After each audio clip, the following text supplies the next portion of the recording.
مولا کائنات امیر المومنین حضرت علی بن ابی طالب علیہ الصلوۃ والسلام نے کسی کو توبہ کرتے ہوئے دیکھا، کہا ایسے توبہ کی جاتی ہے، ایسے استغفار کیا جاتا ہے جسے تم نے کہا استغفر اللہ بس توبہ ہو گئی؟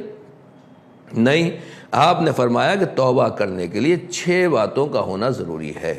پہلی بات یہ ہے کہ جو کچھ پہلے کیا ہے اس کے اوپر شرمندہ رہو، جو کچھ غلطیاں ہوئی ہیں اس کے بارے میں انسان کو شرمندہ ہونا چاہیے۔ جب تک ہمیں اپنے کیے کے اوپر پچھتاوا نہ ہو اس کا نام توبہ نہیں ہوتا ہے۔ خالی زبانی توبہ توبہ اللہ توبہ کرنے سے توبہ اور معافی اس کو نہیں کہتے ہیں۔ جو کچھ کر چکے ہیں، جیسی بھی غلطی ہے، پچھتاوا بھی اسی لیول اسی معیار کا ہونا چاہیے۔ جرم چھوٹا ہے تو چھوٹے پچھتاوے میں کام چل جائے گا، اور جرم بڑا ہے تو بہرحال اس پہ اسی اعتبار سے شرمندگی، خجالت انسان کے چہرے اور دل اور دماغ ہر جگہ سے عیاں ہونا چاہیے۔ نمبر 2، صرف پچھتاوے سے کام چلنے والا نہیں ہے، فرائض کو ادا کرے۔ فرائض کو ادا کرنے کا مطلب یہ ہے کہ جو کچھ بھی ہماری ذمہ داری ہے، جو کچھ بھی ہماری ڈیوٹی ہے اور فریضہ ہے، جو بھی واجبات ہیں، جب تک انسان ان کو ادا نہیں کرے گا یہ توبہ قبول ہونے والی نہیں ہے۔ جو کچھ بھی اس سلسلے میں واجبات شریعت نے، مذہب نے رکھے اس کو ادا کیجئے پہلے۔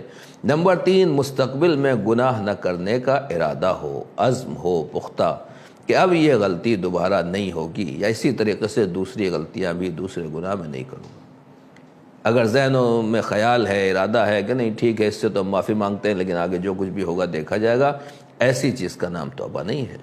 اسے شریعت اور امیر المومنین توبہ نہیں کہتے ہیں۔ امیر المومنین کہہ رہے ہیں کہ نہیں، یہ ہونا چاہیے کہ آگے غلطی کا خیال ذہن و دماغ سے نکال دو اور یہ پکا ارادہ کر لو کہ اب اس طرح کی بھول چوک نہیں ہوگی۔ نمبر 4، حقوق کو واپس کرے۔ جو گناہ کیا ہے، کیسا بھی گناہ ہے، اگر گناہ اللہ کا ہے، پروردگار کا ہے تو خدا سے معافی مانگے، اور اگر پروردگار کا گناہ نہیں ہے، بندوں کا گناہ کیا ہے، کسی کا حق لیا ہے، کسی کے اوپر ظلم کیا ہے، کسی کو زبان سے کچھ تکلیف پہنچائی، یا کوئی ایسے حقوق ہیں جو حقوق الناس ہیں، تو جس کا بھی جو حق ہماری گردنوں کے اوپر اس کو واپس کرنا ضروری ہے۔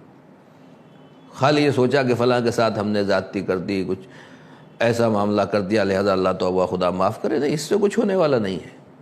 شریعت کہتی ہے پہلے جائیے اس سے معافی مانگیے، اور اگر اس کا کچھ مال دولت کچھ حق ہے، رد مظالم شریعت نے اسی لیے رکھا ہے کہ جس کے بارے میں جو کچھ بھی ہے وہ ادا کیجیے۔ اب ہو سکتا ہے کہ مولانا ہم تو جانتے نہیں، ہمیں تو پتہ ہی نہیں ہے کون آدمی تھا، کہاں تھا، سڑک چلتے ہوئے مثلا کسی کو کچھ کہہ دیا، کسی سے تکلیف ہو گئی، غصے میں تھے، کسی سے بحث ہو گئی، ٹریفک میں کسی سے ٹکرا گئے، وہ 2-4 بات کہہ دی، وہ چلا گیا، تو اب جائیے خدا کی بارگاہ میں اس کے لیے توبہ استغفار کیجیے، اللہ سے معافی مانگیے۔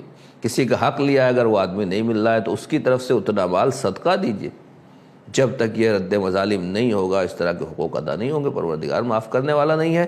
لہذا توبہ کی 4تھی شرط یہ ہے کہ جس کا جو حق ہے وہ حق واپس کرے اور ان کو راضی کرے، اور اگر نہیں مل سکتے ہیں تو خدا کی بارگاہ میں صدقہ دے اور پروردگار سے توبہ استغفار کرے۔ نمبر 5، بندوں سے معافی طلب کرے۔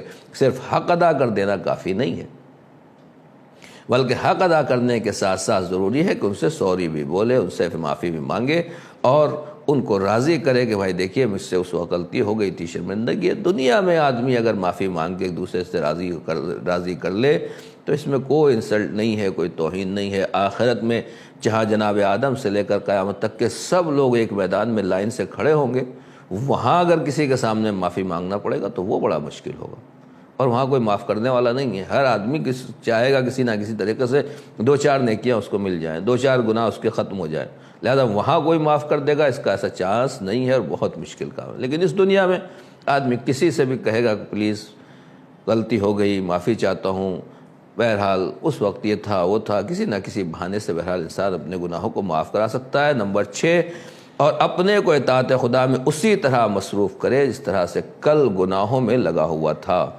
تاکہ جو گناہوں کا مزہ تھا وہ اس اطاعت کی تلخی کا احساس بھی پیدا کرا سکے، اور وہ مزہ چلا جائے، اور اطاعت بندگی عمل کرتے کرتے آدمی اتنا ٹوٹ جائے کہ واقعاً وہ گناہوں کا مزہ بدن سے چلا جائے، انسان بھول جائے، فراموش کر جائے، اور صرف یہ اطاعت و بندگی کی تھکن باقی رہ جائے۔